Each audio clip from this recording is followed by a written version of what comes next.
Hi, I'm Dave Epstein. Welcome to this edition of Growing Wisdom, and we're going to talk Christmas trees today. We're going to talk about trees that you go out and you have them cut, bring them inside, and enjoy them for the Christmas holiday.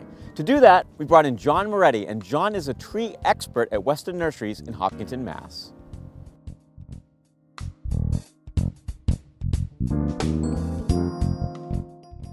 John's here, and John, you and I were talking on the way out to the nursery about the different types of trees that exist, and depending on where you are in the country, it's really dependent on what type of tree you may have in your home for the Christmas holiday. That's right, Dave. Depending on where you live, there are traditions. New England is famous for balsam and Fraser fir. Balsam is a native tree. Fraser typically are trees that are cut off plantations, many of them down in the hills of North Carolina. It's a very popular growing spot right now. And these trees are trucked in and used in our homes.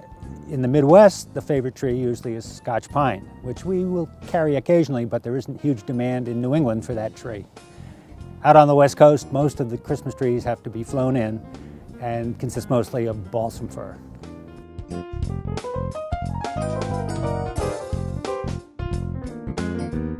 The most important thing about a cut Christmas tree is that it be fresh. Now, if you're cutting your own tree, obviously that's a guarantee.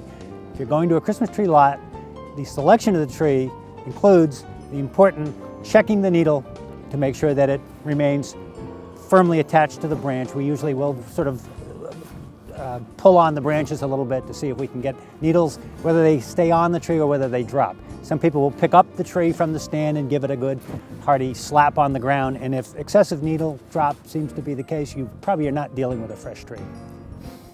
It's important that the tree be fresh to minimize the risk of fire. A fresh tree is much less flammable, obviously, than one that is dry.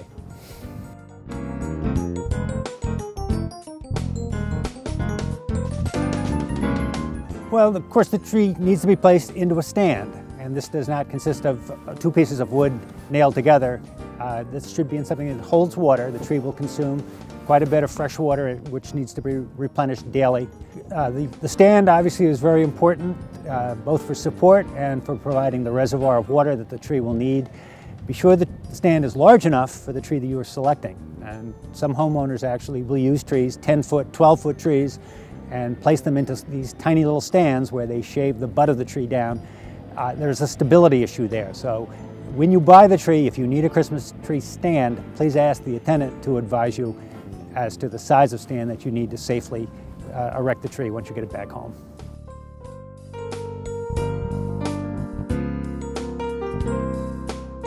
Yeah, when you pick the tree up, it's important to take into consideration that this tree has been cut for some time if you're buying it at a lot. What we want to do is make sure that there is a fresh cut made to the bottom of the tree so this tree can absorb water when you place this in the stand. Now, if you have it cut at the lot, and most Christmas tree lots will provide that service, it's important that you take the tree home right away and put it in water. If you don't intend to bring the tree inside or to place it in water, there's really no point in having it cut. You want to have a fresh cut.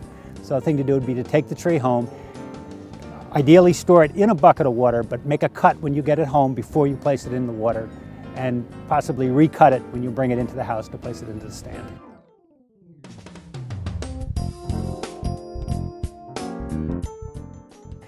Try to keep the tree away from any heat source, particularly fireplaces, which obviously are flammable, but also away from baseboard heating. We keep them away from south-facing windows. Sometimes it'll slow down the drying of the needles.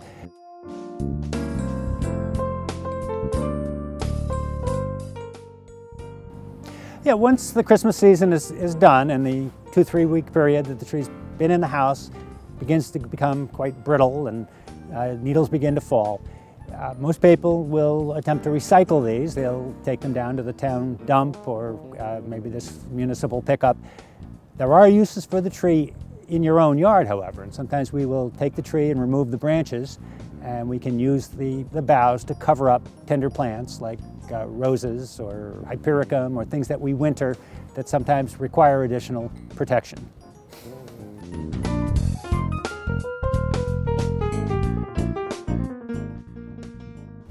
John, you know, that's been a lot of information. I was enjoying listening to you about all the different tips for the Christmas season. I think one of my favorite ones was cutting off the branches because, you know, when Christmas is over, that's the time that the ground can still be bare and that frost is getting deep, so that can help really protect some of those plants that may have a tough time wintering over, and you're also getting to recycle those great pine branches from the tree. And it's also easier to get the tree out of the house sometimes if you cut the branches off. Great point. And drag it out that way. Great point. From all of us at Growing Wisdom, Merry Christmas, Happy Holidays. I'm Dave Epstein.